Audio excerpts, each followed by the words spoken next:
कोई गोबर खाए, गोमूत्र पिए या कोई कीचड़ खाए, किसी को तकलीफ नहीं है दुनिया में।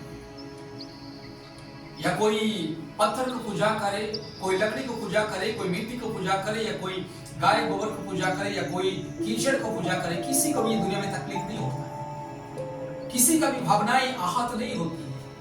कोई सूर्य, चंद्र, नक्षत्र, तारागण, ये पशु पक्षी और सांप, बिच्छू, कुत्ता, बिल्ली, गाय, गधा, बंदर, सुअर इत्यादि इत्यादि जंगली जानवरों को कोई पूजा करे, कोई बलि दे या कोई कुछ भी करे, किसी को तकलीफ नहीं होता है। किसी का भी भावनाएं आहत नहीं होती। लेकिन जब मसीह लोग 2 या 3 लोग कहीं पर भी जमा होते हैं, किसी के जन्मदिन पर या किसी का शादी के समारोह में या कोई भी खुशियां, आनंद या त्योहार को, पर्व को पालन करने के लिए मसीह लोग 2 या 3 जहां पर भी जमा होते हैं, बहुत लोगों को दिक्कत होता है, भावनाएं आहत हो जाती है। कहते हैं कि हमारी भावनाएं आहत हो रही है, यहाँ पे धर्म परिवर्तन हो रहा है, यहाँ पे जबरन लालच दे करके, लाखों लाखों रुपया दे करके धर्म परिवर्तन हो रहा है।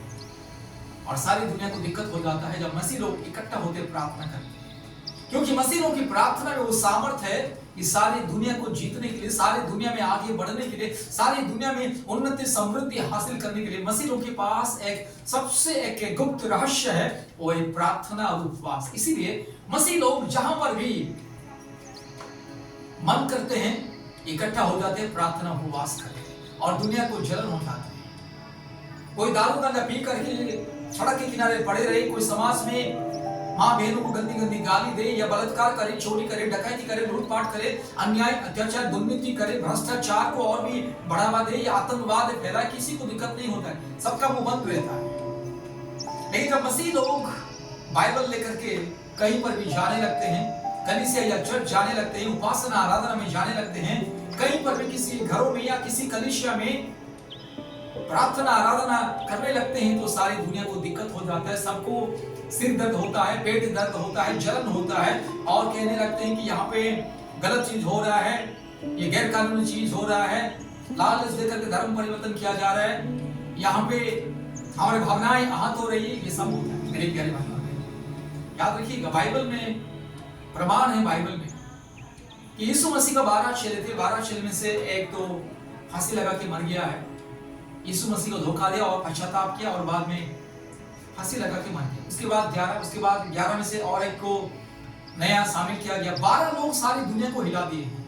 ये 12 लोगों को जान से ये दुनिया मार दिया है। खतरनाक मौत, या मतलब दुनिया के इतिहास में किसी को भी इतना खतरनाक मौत नहीं दिया गया है। यीशु मसीह के 12 चेलों को उस तरह से खतरनाक मौत दिया गया है। ये 12 चेलों को दबा के यीशु मसीह का प्रचार को बंद करने के लिए, सच्चाई को बंद करने के लिए, परमेश्वर का पवित्रता, धार्मिकता का मार्ग को बंद करने के लिए ये दुनिया कोशिश किया। रोमन साम्राज्य कोशिश किया।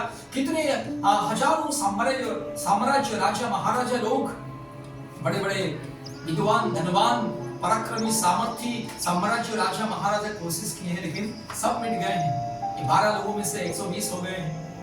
पहले 12 लोग प्रभु यीशु मसीह को विश्वास करते थे, उसके बाद 120 लोग प्रभु यीशु मसीह को ग्रहण किए, उसके बाद 120 से 200, 300, 400, 500, 1000, 1 लाख, 2 लाख, 10 लाख, 1 करोड़, 2 करोड़, इस तरह से वर्तमान सारी दुनिया में 200 करोड़ से ज्यादा मसीह लोग। इसलिए याद रखिएगा, सच्चाई को दबाने से कभी सच्चाई दबता नहीं, मिटता नहीं, मरता नहीं है। सच्चाई फिर और इतना तेजी से फैल जाता है, उसको कोई रोक नहीं सकता।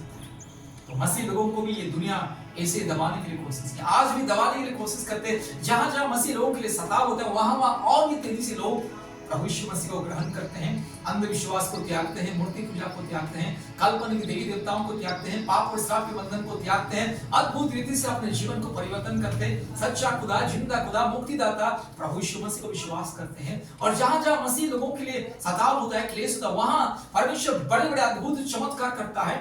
बड़े बड़े रोग संकट, बीमारी के लोग चंगाई प्राप्त करते हैं और चंगाई के द्वारा, चमत्कार के द्वारा लोग अपने आप प्रभु यीशु मसीह को विश्वास करने लगते हैं और यीशु मसीह के मार्ग में चलने लगते हैं। अंधविश्वास, मूर्ति पूजा, काल्पनिक देवी देवताओं को त्याग देते हैं। इसलिए याद रखिएगा, कभी मसीह लोगों को सताने के लिए, दबाने के लिए कोशिश मत कीजिए। दुनिया में सबका अपना अपना जिंदगी है, सबका अपना अपना परिवार है, सबका अपना अपना दुख है, तकलीफ है।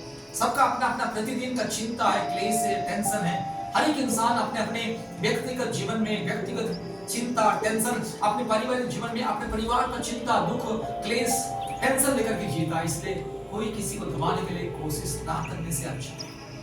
हम जितने दूसरों को दबाने के लिए कोशिश करेंगे, जितना ही दूसरों की हम दुश्मन बनने के लिए बेवजह दूसरों को हम मिटाने के लिए कोशिश करेंगे, खुदा हमको ही मिटा देगा। इसलिए याद रखिए, सबको जीने का अधिकार है।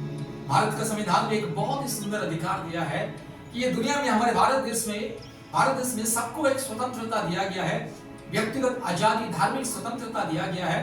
जो भी कोई इंसान हमारे भारत देश में उनके बुद्धि विवेक के अनुसार, अर्थात अपने खुद के बुद्धि और विवेक के अनुसार किसी भी धर्म या आस्था विश्वास को पालन करने का अधिकार है, त्यागने का अधिकार है, प्रचार करने का अधिकार है, प्रसार करने का अधिकार है। इसीलिए सच्चाई को दबाने के लिए कोशिश करने से और भी सच्चाई बढ़ेगी। आज हमारे भारत देश में जहां भी देखिएगा, सच्चाई को दबाने के लिए, मसीह लोगों को सता के उनको मिटाने के लिए कोशिश हो रहा है, लेकिन उतना ही मसीह लोग फलते फूलते जा रहे हैं। इसलिए याद रखिए, सत्यमेव जयते, हमारे भारत देश का करेंसी में लिखा है ना, सत्यमेव जयते। इसलिए सत्य को कोई दबा नहीं सकता।